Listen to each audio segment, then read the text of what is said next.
안녕하십니까.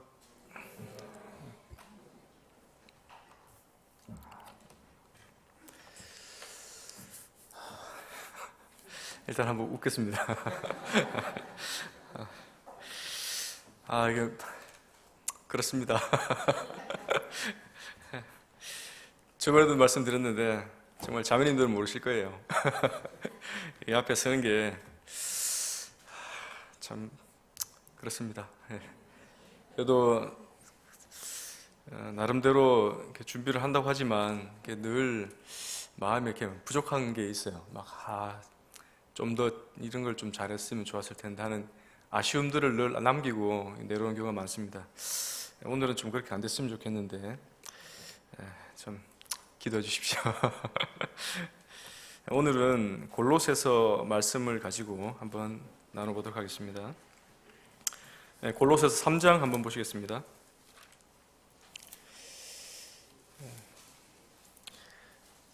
골로새서 3장 1절에서 17절까지 말씀인데 제목을 이렇게 한번 달아봤습니다.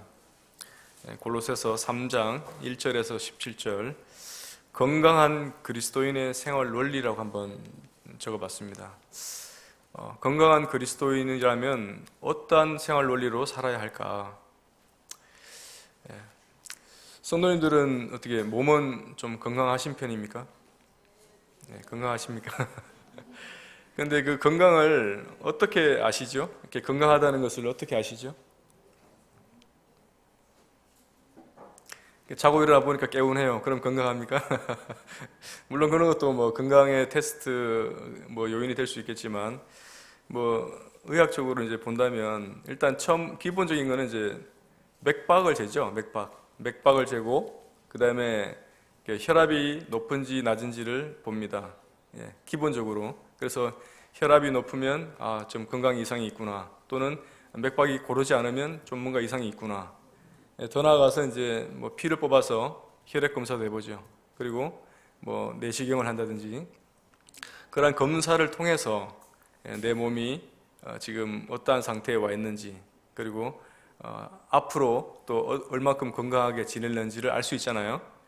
자, 몸은 그렇게 건강을 진단한다 치면 사람이 몸만 있는 게 아니잖아요. 그죠? 사람은 영과 혼과 몸으로 돼 있어요. 세 가지 구성 요소로 돼 있는데 우리는 눈에 보이는 육에 대한 건강에는 지대한 관심을 가지고 있는 것 같아요. 그렇지만 영에 대해서는 우리의 영에 대해서 우리의 영혼에 대해서는 얼마나 관심을 가지고 있는가. 그런데 사실은 잘 생각해 보면 우리의 몸보다 우리의 몸의 건강보다 우리 영혼의 건강이 더 중요한 것을 생각하셔야 됩니다. 큰 어마어마한 트레일러가 지나가잖아요. 고속도로에 보면 쌩쌩 달리고 하잖아요. 그 어마어마한 그 크기의 차도 사실은 그 안에 키 작은 아저씨가 몰고 있어요. 이게 나는 이렇게 그 큰 차를 몰면 좀 덩치 큰 사람이 나올 줄 알았는데 이게 툭 내리는 거 보니까 이제 작으신 분이더라고요. 작으신 분을 비하하는 게 아닙니다. 하여튼 큰 차라도 그 모는 사람이 작을 수가 있다는 거예요. 그렇지만 아무리 큰 차라도 그 작은 사람의 손에 의해서 조작이 된다고요. 우리의 몸도 어떻게 해요? 우리 몸이 스스로 움직이는 게 아니라 우리 안에 있는 영혼이, 우리의 영이 우리의 몸을 컨트롤하는 겁니다. 그죠?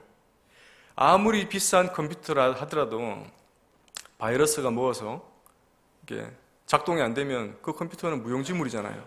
그 소프트웨어가 고장이 나면 하드웨어는 볼 것도 없는 거예요.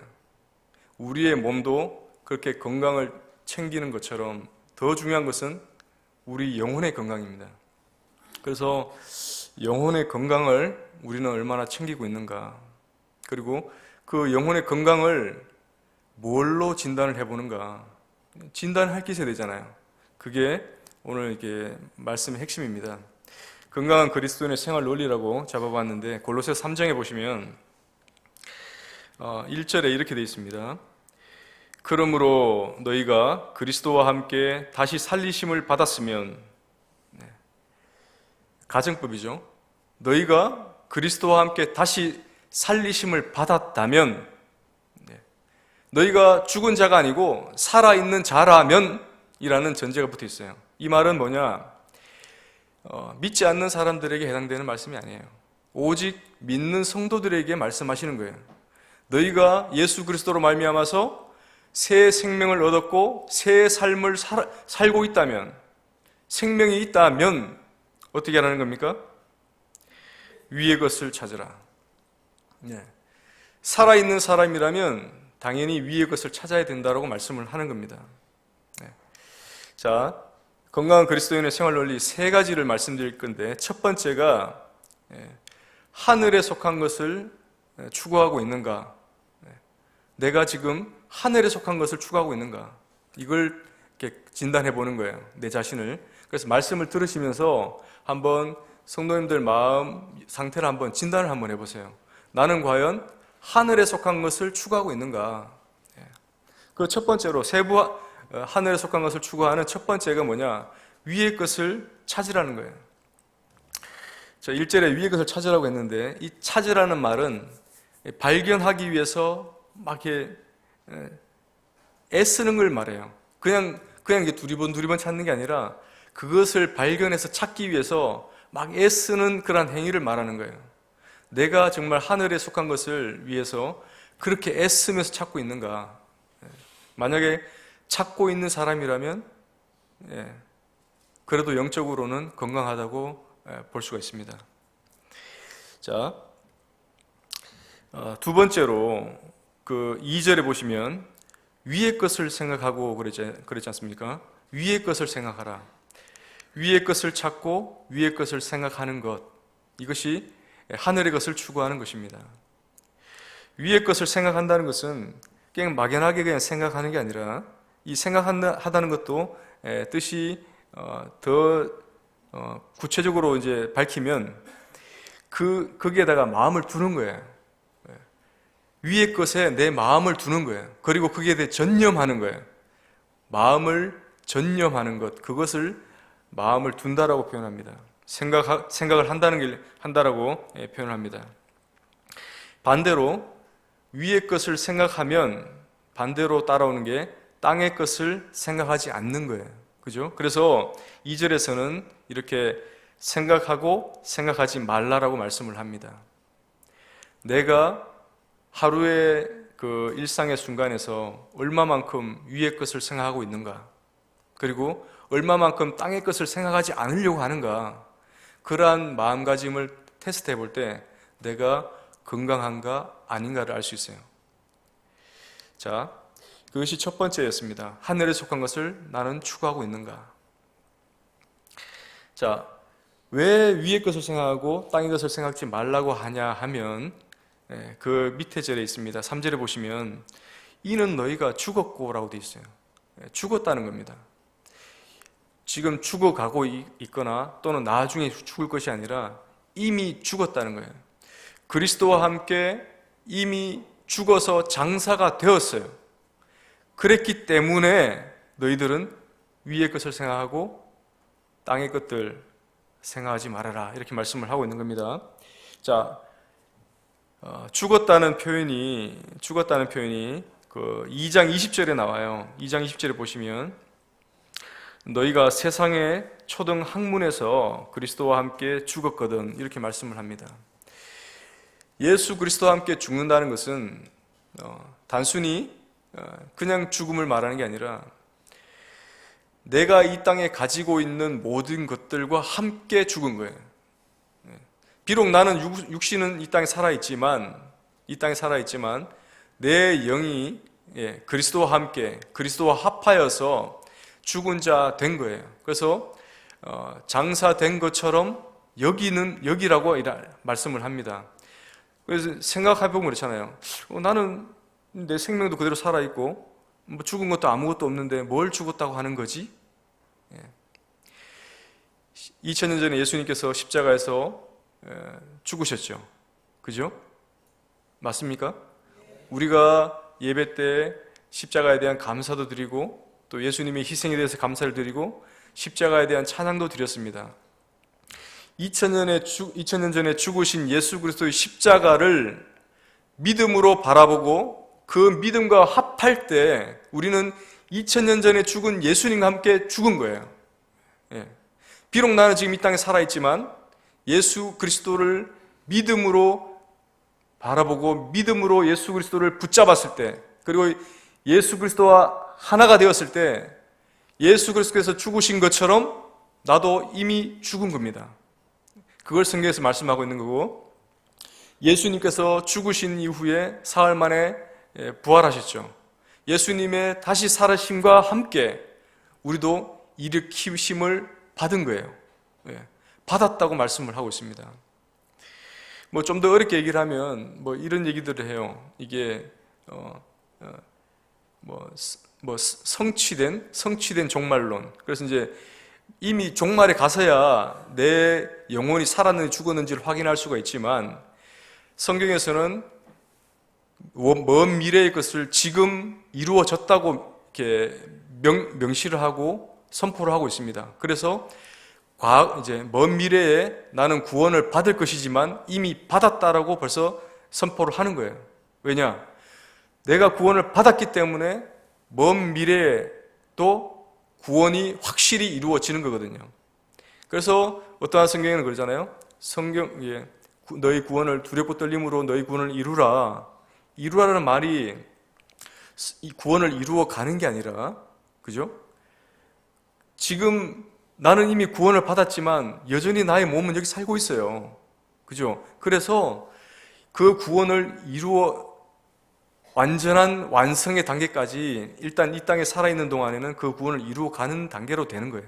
사실은 그렇지만 하나님은 나를 보실 때 구원받은 자로 보고 아들로 인정을 하시잖아요. 그죠?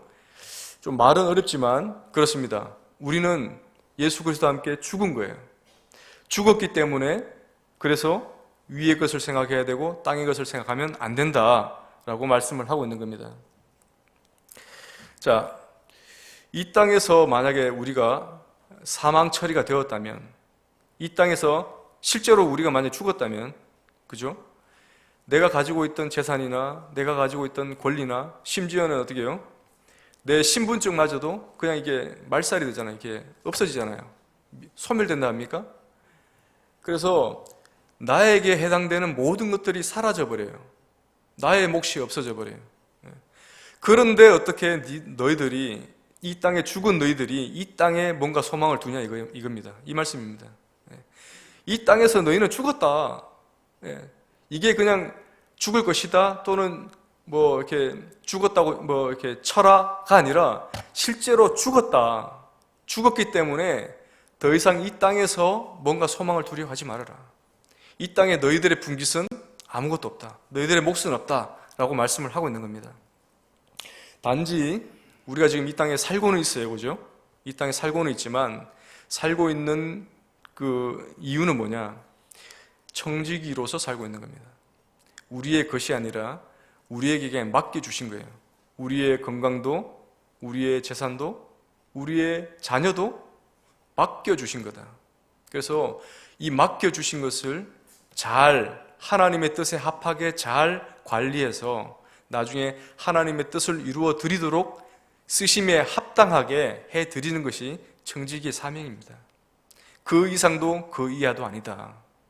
그래서 이 땅에 무언가 소망을 두려워한다든지 이 땅에서 뭔가 집착을 한다든지 하는 것은 어리석은 것이다 라고 말씀을 하고 있는 겁니다.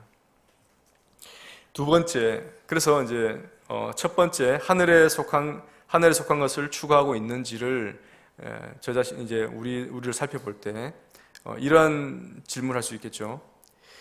하나님이 가치 있게 여기는 것에 나도 가치를 두는가? 하나님이 뭔가에 어떤 것에 가치를 두셔요. 그러면 우리는 그 하나님의 그 관심에 따라서 우리도 정말 그 가치를 두는가? 그리고 하나님이 정말 관심을 가지시는 곳에 나도 관심이 있는가? 한번 테스트를 해보는 거죠. 하나님은 여기 관심이 있는데 나는 여기 관심이 있다 한다면 뭔가가 엇박자가 난 거잖아요. 뭔가가 하나님과의 관계가 잘못되었고, 하나님과 관계가 잘못됐다는 말은 뭔가 영적으로 병들어 있다는 겁니다. 건강하지 못하다는 거예요. 여러분들 아시는 분들 아시겠지만 김동호 목사님이라는 분이 계시잖아요. 유명한 분인데 그분이 그런 얘기를 하세요. 그분의 이제 그 사역의 모토가 그거였대요. 하나님의 젓가락. 그래서 이제 사람도 반찬을 먹을 때 맛있는 거에 자꾸 젓가락이 가잖아요. 젓가락이.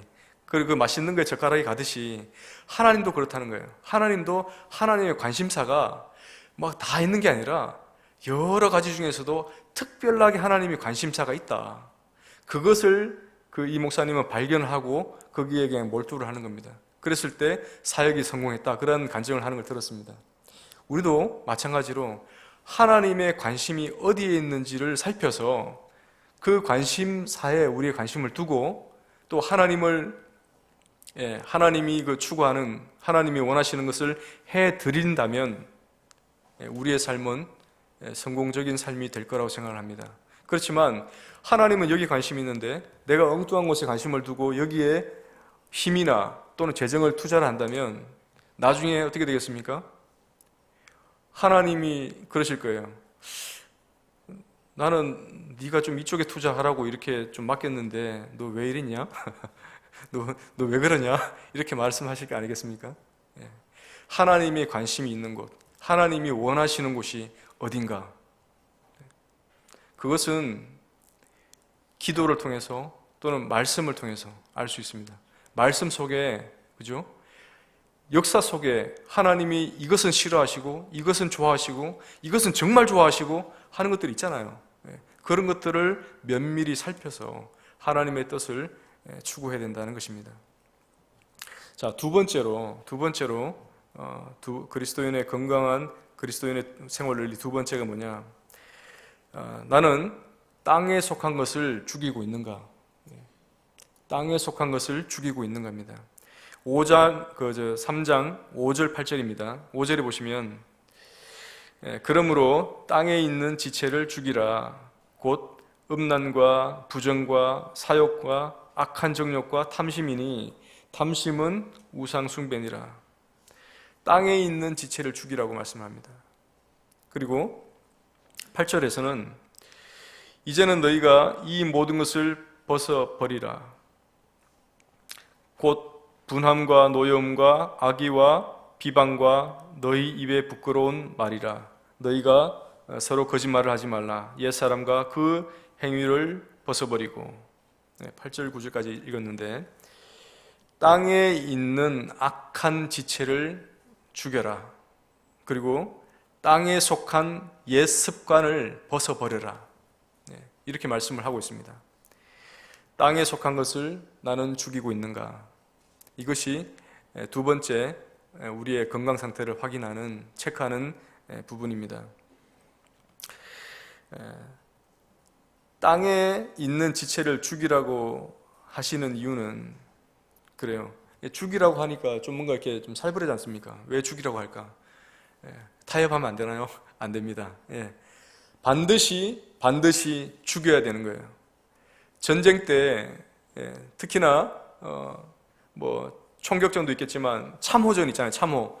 이게 참호가 있어요. 이렇게 호를 파고 거기에서 이제 막 대치를 하다가 참호 안에서 이제 싸움이 벌어질 때가 있는데 그때 내가 만약 적을 죽이지 않으면 어떻게 됩니까? 적이 나를 죽이게 돼요. 내가 살기 위해서는 반드시 적을 죽여야 되는 거죠. 참 너무나 비참한 이야기이긴 하지만 상황이 그렇습니다. 땅에 속한 것을 만약에 지체를 죽이지 못한다면 내가 죽게 돼요. 내가 그 죽음을 맞이할 수 있는 위기를 맞게 된다는 겁니다. 유대인의 격언 중에 이런 말씀이 있어요. 이런 말이 있어요. 유대인들이 이런 격언을 했답니다. 유욕을 제어하지 않으면 그것이 너를 제어할 것이다. 육에서 끌어오르는 그 욕망을 네가 만약에 제어하지 못한다면 그 욕망이 너를 삼킨다는 거예요. 그 욕망이 너를 삼켜서 너를 망가뜨릴 것이다. 그렇기 때문에 너는 제어하라는 겁니다. 세부적으로 보시면 그렇잖아요. 이게 땅에 있는 지체를 죽이라고 했을 때 어떠한 것들이냐, 크게 두 가지로 성적인 것과 물질적인 것이에요. 대부분의 성적인 것에 대해서 말씀을 했고 그 다음에 물질적인 것에 대해서 말씀을 했습니다. 5절 말씀을 보시면 음란과 부정과, 음란이라고 할 때는 이게 남녀 간의 간음을 말하는 거예요. 결혼한 사람들이 아닌 결혼 외 사람들과의 관계를 말씀을 하고 있는 겁니다. 간음. 그리고 부정, 이것은 도덕적인 불교를 말씀을 하고 있습니다. 도덕적으로 더러운 것. 그리고 사욕은 욕정이에요. 악한 정욕과 탐심이니. 그래서 거의 대부분을 성적인 타락에 대해서, 성적인 것에 대해서 지적을 했고 그 다음에 탐심을 말씀을 하고 있습니다. 여기서 우리가 짚고 넘어야 될 것은 아까 처음에 말씀드렸던 것처럼 이 말씀은 믿지 않는 자들에게 해당이 되는 게 아니라는 거예요. 믿는 성도들에게 지금 말씀을 하고 있다는 겁니다. 믿는 성도들에게 이러한 것들을 죽여라. 자, 탐심에 대해서, 탐심은 우상숭배라고 말씀을 합니다. 왜 그런가? 탐심은 왜 우상숭배가 될 수밖에 없는가? 10계명 중에 1계명 있죠. 1계명. 나 외에 다른 신을 내 앞에 두지 말지니라. 하나님 앞에 다른 신을 두지 말라고 말씀을 합니다. 그것이 제일 첫 번째 되는 계명이에요. 자, 이 우상숭배는 그런 겁니다. 사람과 하나님 사이에 존재하는 거예요. 그래서 자기가 마치 하나님인 양 경배를 받고 예배를 받고 하는 게 우상이잖아요. 그래서 하나님과 사람 사이에 이 우상이 끼어서 하나님을 가리는 행위를 하는 겁니다. 그래서 우상숭배라는 거예요. 하나님이 가증히 여기는 거예요. 왜냐? 하나님이 분명히 살아계시고 하나님이 계신데도 불구하고 지가 마치 하나님인 양 하나님의 그 영광을 가로채기 때문에 하나님은 굉장히 가증스럽게 여기는 겁니다. 자, 하나님 나 외에 다른 신을 두지 말라고 했을 때 나 외에라는 그 말씀의 원어적인 뜻은 첫 번째로 내 앞에라는 뜻이 있어요. 내 얼굴 앞에. 하나님의 얼굴 앞에 이 우상 두지 말아라. 치워라. 두 번째로 나와 너 사이에 우상 두지 말아라. 그래서 하나님이 첫 번째로 말씀한 것이 이겁니다. 이것을 가장 싫어하시고 가장 미워하시기 때문에. 두 번째는 뭐냐? 우상 숭배에 대해서 말씀하고 있죠. 조각하지 말고, 새기지 말고, 만들지 말고, 절하지 말고, 섬기지 말아라. 두 번째 계명입니다. 그래서 이 우상 숭배에 대해서는 하나님이 단호하게 말씀을 하세요. 수요일날 우리 사무엘상을 보시지만 결국에는 이스라엘이 멸망한 이유가 뭡니까? 하나님 외에 다른 것들을 섬겼던 거예요. 하나님을 버리고 다른 신들을 쫓아갔다고 말씀을 합니다. 그 이유 때문에 이스라엘이 망하게 된 겁니다. 그 586년 바벨론 포로 생활을 포로에 잡혀가서 70년간 포로 생활을 끝내고 돌아왔던 이스라엘 백성들이 지금까지 딱 하나 안 하는 게 뭐냐? 우상을 안 만들어요. 역사적으로. 그 증명된 겁니다. 바벨론 포로 갔다 와서 지금 이때까지 유대인들이 그래도 끝까지 지키는 게 뭐냐? 우상 절대 안 만든다는 겁니다. 한번 학을 띨 정도로 되어봤거든요. 자기들이 이 우상 때문에. 하나님이 어떻게 바벨론을 파셨냐 하면, 바벨론을 넘겼냐 하면, 너희들이 그렇게 우상 좋으면, 너희들이 그렇게 알지 못하는 신들 그렇게 좋아하면 한번 실컷 섬겨봐라고 했던 거예요. 저기 한번 모르는 나라에 가가지고 한번 너희들 한번 실컷 섬겨봐라. 내가 없는 그 땅에서 얼마나 편한지 한번 살아봐라. 70년간 보내버린 거예요. 거기서 한번 섬겨보니까 어때요? 우상을 한번 섬겨보니까 어떻습니까? 이건 아니다 생각이 든 거예요. 이건 정말 아니다. 이건 진짜 아니다. 그래서 70년 포로 생활 마치고 왔을 때 이스라엘이 우상을 만들었다는 얘기가 없습니다.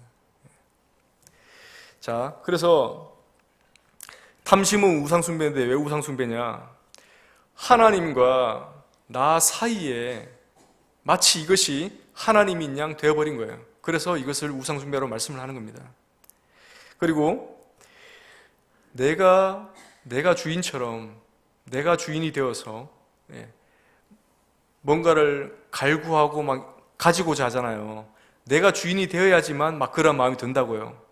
만약에 나는 아래에 있고 내가 하나님을 섬기고 있으면서 내가 탐심을 가지고 있다, 그렇게 될 수는 절대 없습니다. 내가 주인이 되어서 내가 하나님 자리에 앉아서 내가 뭔가 이것을 가져야 되겠다 하는 마음이 드는 거예요. 그래서 이것을 탐심은 우상숭배라고 말씀을 하는 겁니다. 자, 이러한 것들은 음란, 부정, 사욕, 악한 정욕, 탐심, 이런 것들은 죽여야 된다는 겁니다. 타협하는 게 아니에요. 그리고 덮어두는 게 아니에요. 이러한 마음들이 일어날 때마다 사람이기 때문에 이러한 마음들이 일어날 수 있어요. 일어날 수 있다는 것을 하나님이 아세요. 우리에게 음란이 일어날 수 있다는 걸 하나님이 아십니다. 왜? 우리가 육을 가졌거든요. 그리고 이 육을 만드신 분이 하나님이시거든요. 그래서 우리의 그러한 생활의 어떤 사이클이나 우리의 몸의 그러한 작용들을 누구보다 잘 아시기 때문에 하나님이 이렇게 말씀을 통해서 얘기해 주시는 거예요. 이러한 것들이 너희들에게 일어날 것이다. 그렇지만 너희는 죽여라. 자, 그런데 죽여보신 분들 어떻습니까? 잘 죽여집니까? 잘 안 죽여져요. 잘 안 죽여져서 문제예요. 제가 한참 영적으로 상태가 안 좋을 때 어떤 이렇게 목사님들의 말씀을 들으면 그래요. 그 목사님들의 메시지는 늘 그렇잖아요. 이거 하십시오, 저거 하십시오, 뭐 하십시오. 그러면 속으로 생각합니다. 안 되니까 괴로워서 보는 건데 자꾸 이거 하라고, 하라 말만 한다. 그 생각이 들더라고요. 하란 말은 나도 아는데 이게 안 돼서 문제가 되어서 내가 지금 말씀을 보고 있는데 뭐 어떤 해결책은 얘기 안 해주고 계속 뭐 하라, 이거 하라 말만 한다고 이제 막 불평을 내세웠던 때가 있었습니다. 마찬가지로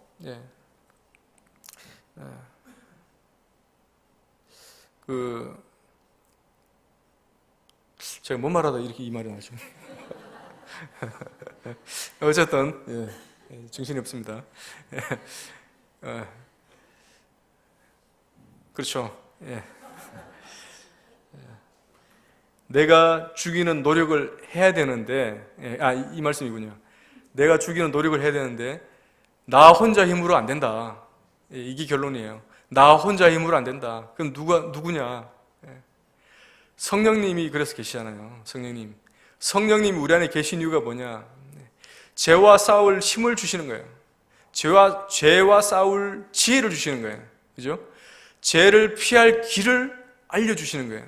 그 성령께서 하시는 일이 뭐냐? 바로 그런 겁니다. 그래서 성령님을 다른 말로 뭐라 하느냐? 보혜사, 헬퍼라고 하는 거예요. 헬퍼. 나를 도와주시는 분. 내가 급박한 일을 만났을 때 성령님이 피할 길을, 그리고 이길 힘을, 이길 지혜를 주시기 때문에 그러신다. 그래서 반드시 성령님과 동업해야 됩니다. 성령님과 동역해야 돼요. 그래서 성령님을 의지하고 이러한 마음들, 이러한 것들이 일어날 때마다 성령님께 도움을 요청하고 성령님께 간구하고 해야 되는 거예요. 그래서 성령님이 그러한 길들을 보여주실 때 그 길을 따라 걸으면 우리는 승리하게 돼 있다는 겁니다. 자, 그런데 문제는 이거예요.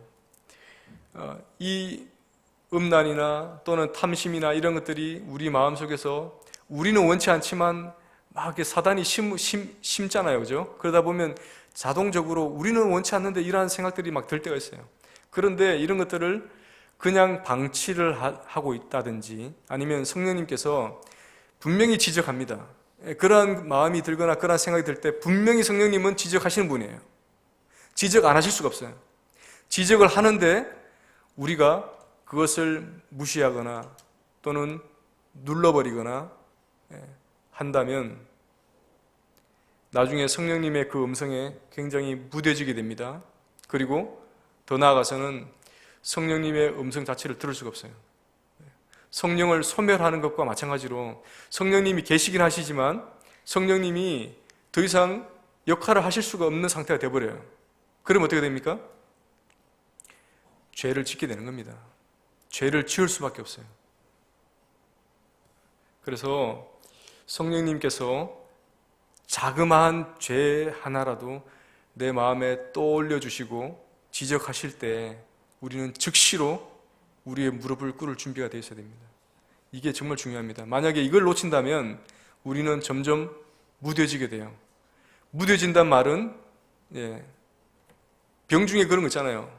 내가 썩어 들어가도 무뎌져서 모르는 병이 있잖아요. 문둥병. 문둥병처럼 돼버립니다. 그래서 작은 지적에도 우리가 민감할 필요가 있다. 그것이 건강한 것입니다.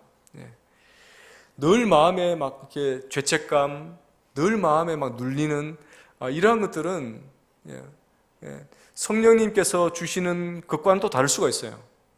우리 마음의 우울감으로 인해서 그러한 마음이 들 수는 있어요. 그렇지만 성령님께서 주시는 그러한 책망, 지적은 건강한 겁니다. 좋은 겁니다. 그러한 것들은 즉시로 응답을 하고 성령님께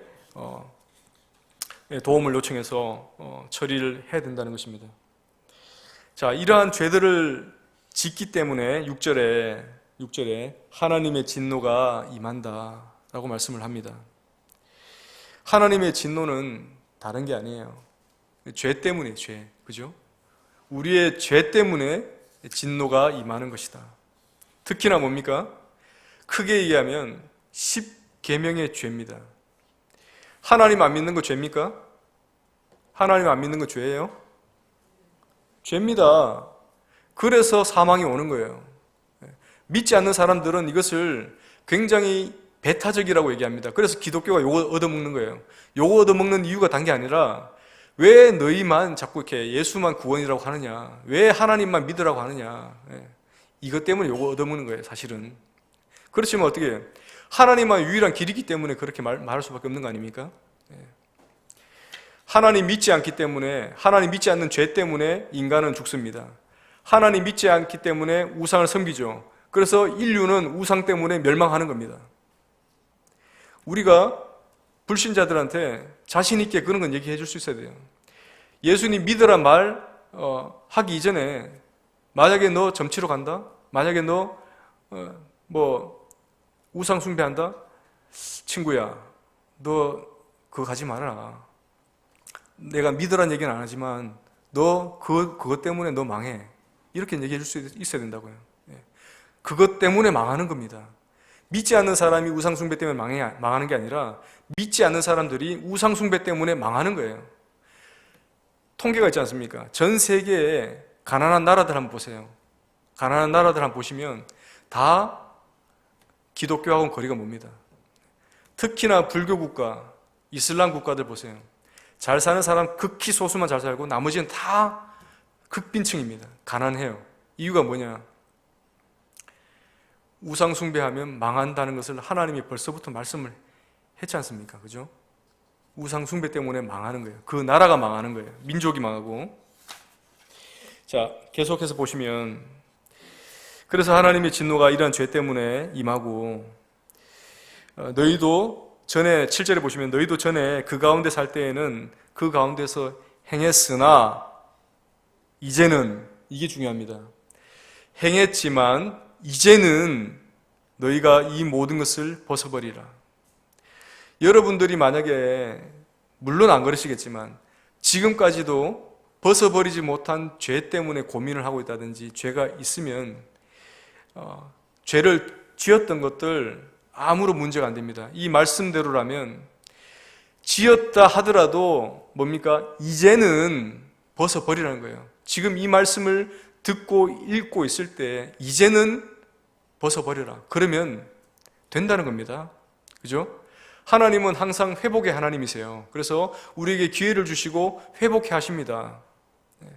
전에는 실수하고 전에는 실패했다 하더라도 하나님은 계속해서 기회를 주세요. 예. 지금도 우리에게 기회를 주시는 겁니다. 이 말씀을 통해서 우리에게 기회를 주시는 거예요. 이제는 벗어버려라. 곧 분함과 노여움과, 설명을 드리겠습니다. 분함과, 8절에 보시면 분함과 노여움과, 이 노여움은 그냥 노하는 게 아니라 막 저주하면서 노하는 거 있잖아요. 막 이게 막 흥분해서 저주하면서 노하는 것을 노여움이라고 표현합니다. 그리고 악의는 알죠? 악한 의도, 비방과 너희 입에 부끄러운 말이라. 너희 입에 부끄러운 말은 뭐냐? 이게 굉장히 완곡한 표현이에요. 사실은 굉장히 부드럽게 해석을 했는데 직역을 하면 그렇습니다. 쌍스러운 욕을 말하는 거예요. 만약에 우리 입에 쌍스러운 욕이 아직까지 남아있다, 조심하셔야 되는 겁니다. 평상시에는 안 나오겠죠. 그렇지만 이제 긴급한 상황에서 나오죠. 가령 뭐 운전을 하다가 급브레이크를 밟을 일이 생길 때, 그럴 때 조심해야 됩니다. 자, 9절에 너희가 서로 거짓말을 하지 말라. 이 거짓말은 속임입니다. 속이는 것. 옛사람과 그 행위를 벗어버리고 새 사람을 입었으니,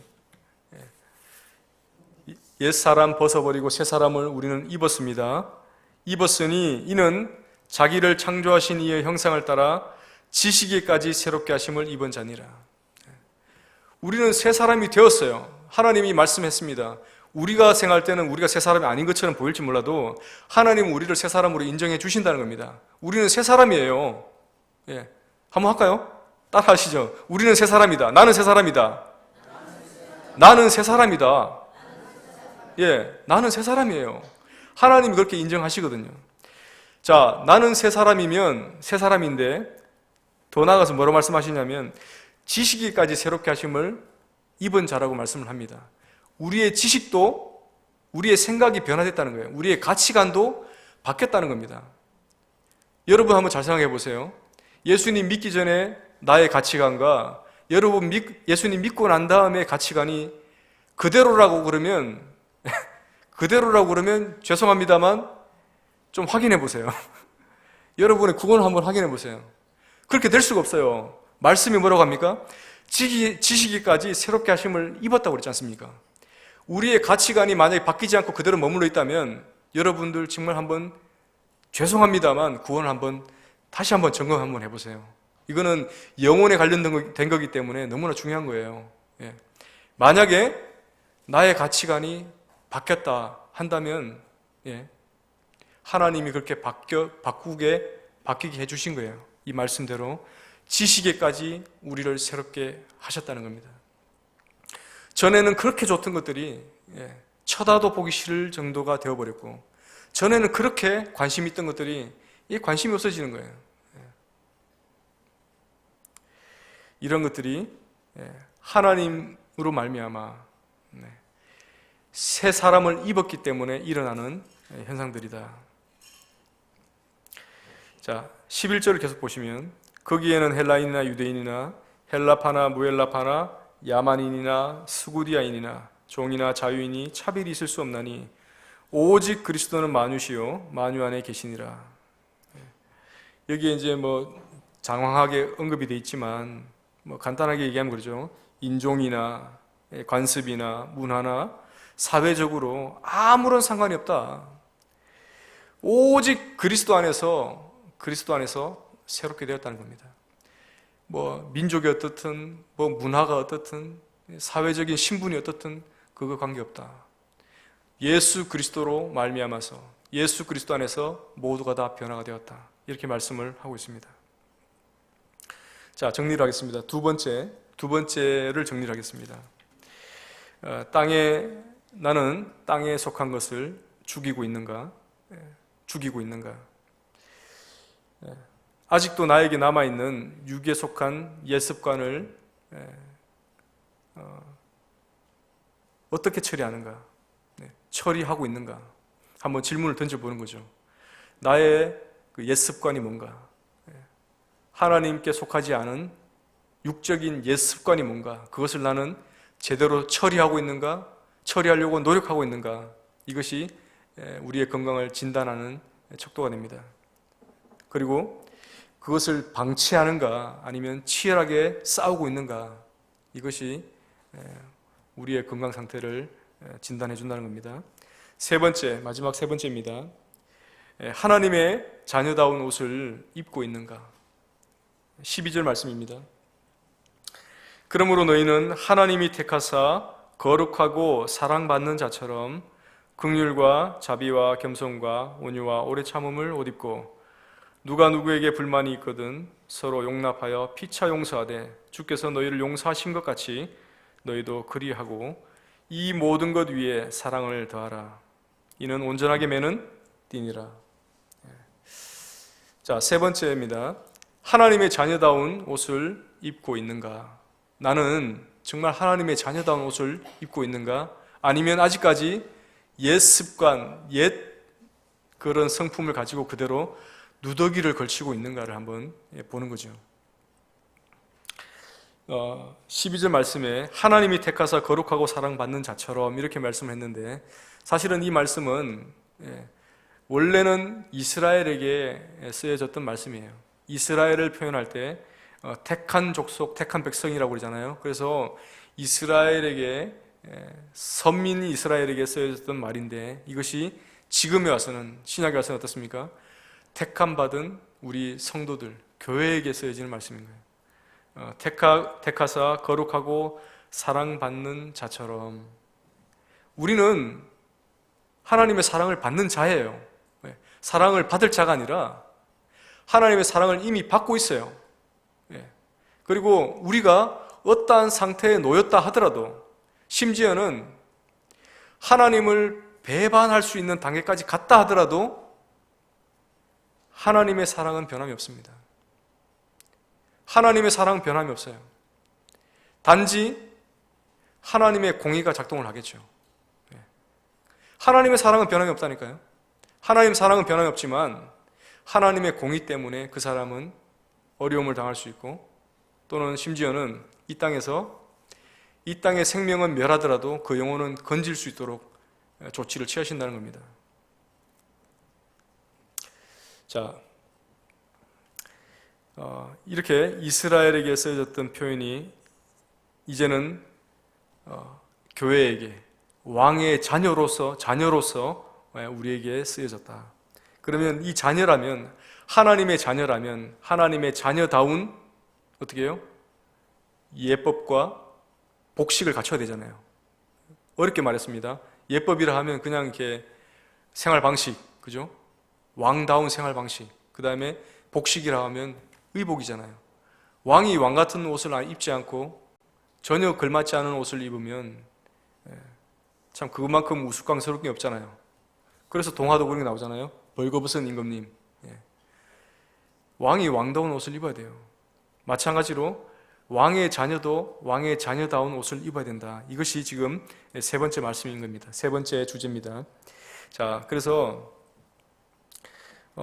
계속 보시면 긍휼과 자비와 겸손과 온유와 오래 참음을 나는 옷 입고 있는가?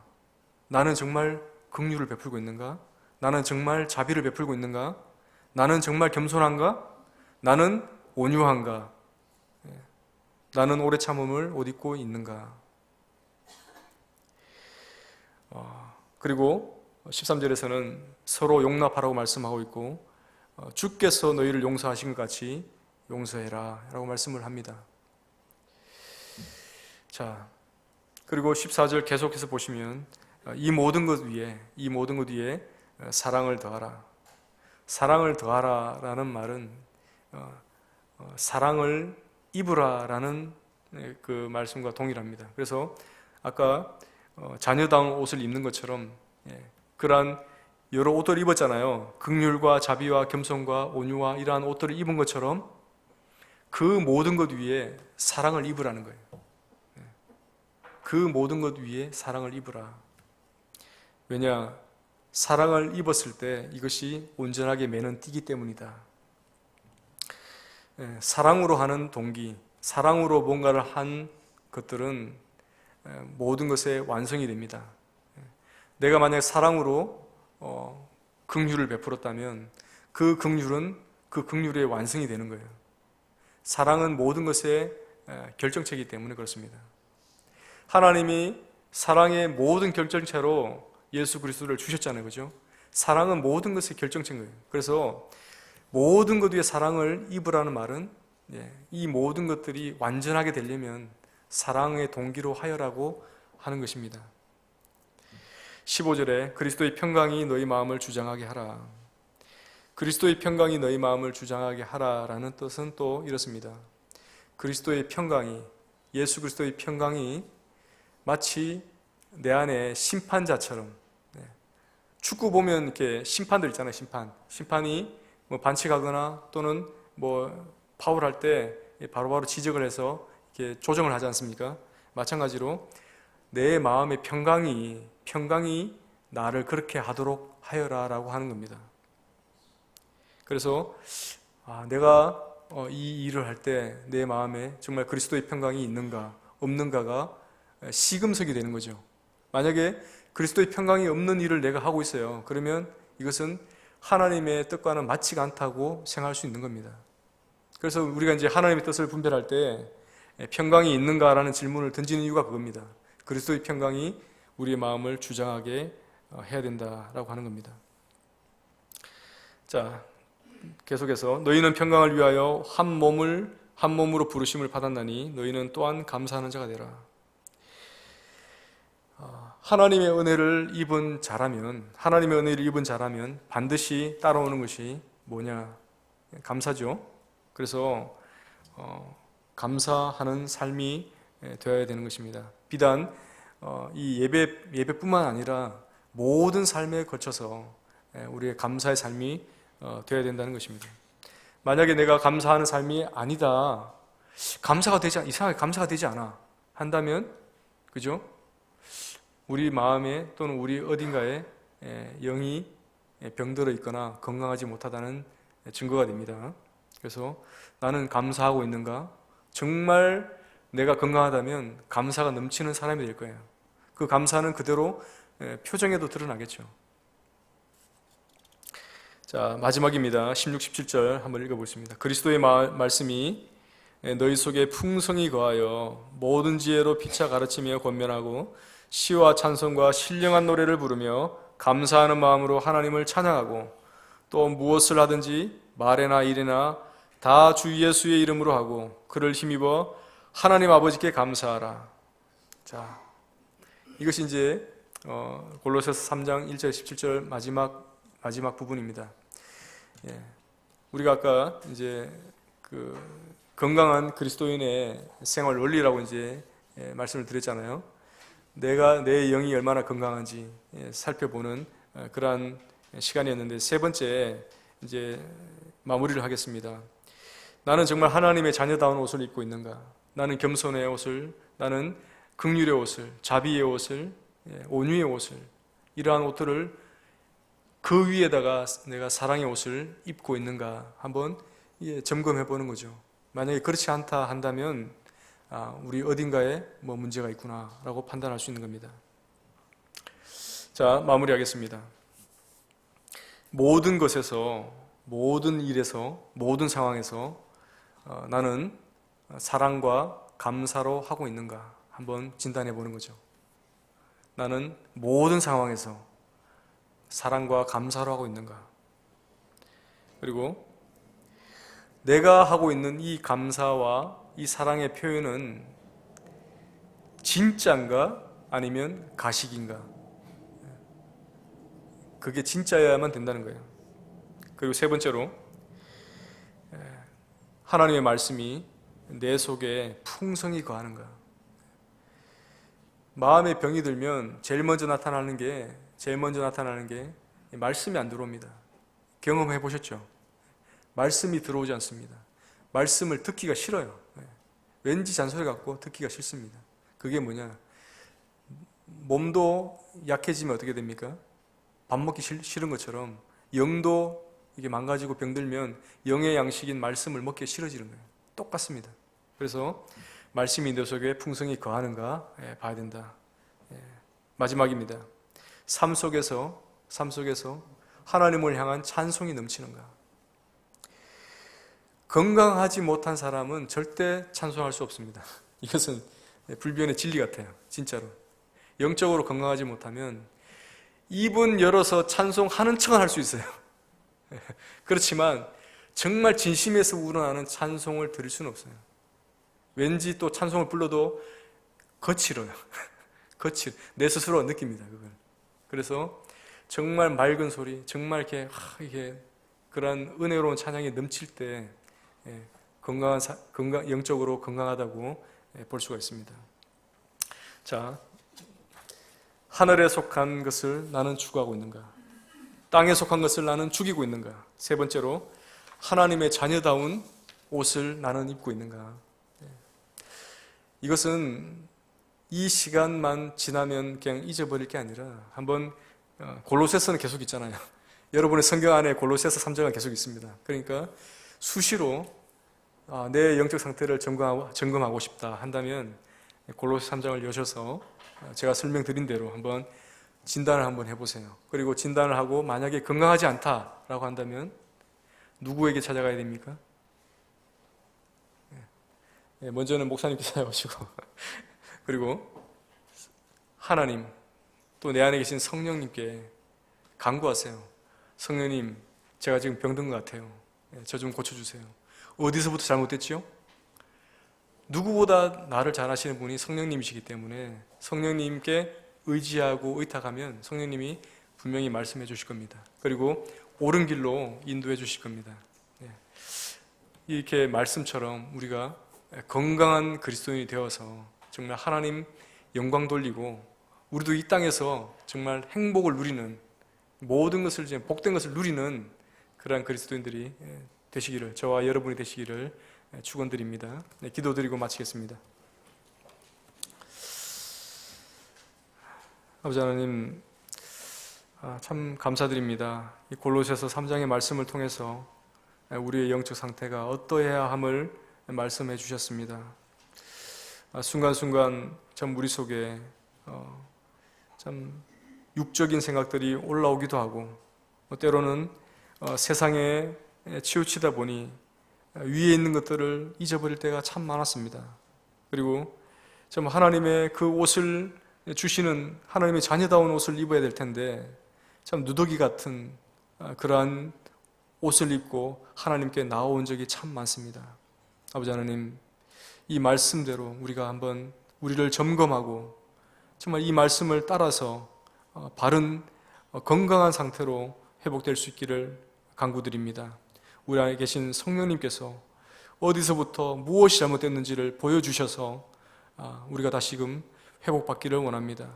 하나님과의 관계가 회복되고 또 성도 간의 관계가 회복되고 가정 내에서 가족 간의 관계가 회복되는, 그래서 하나님이 정말 이 땅에 심으신 그 원하시는 뜻대로 행복한 정말 그리스도인의 삶을 살아가는 모든 성도들 되기를 원합니다. 존귀하신 예수 그리스도 이름으로 기도드렸습니다.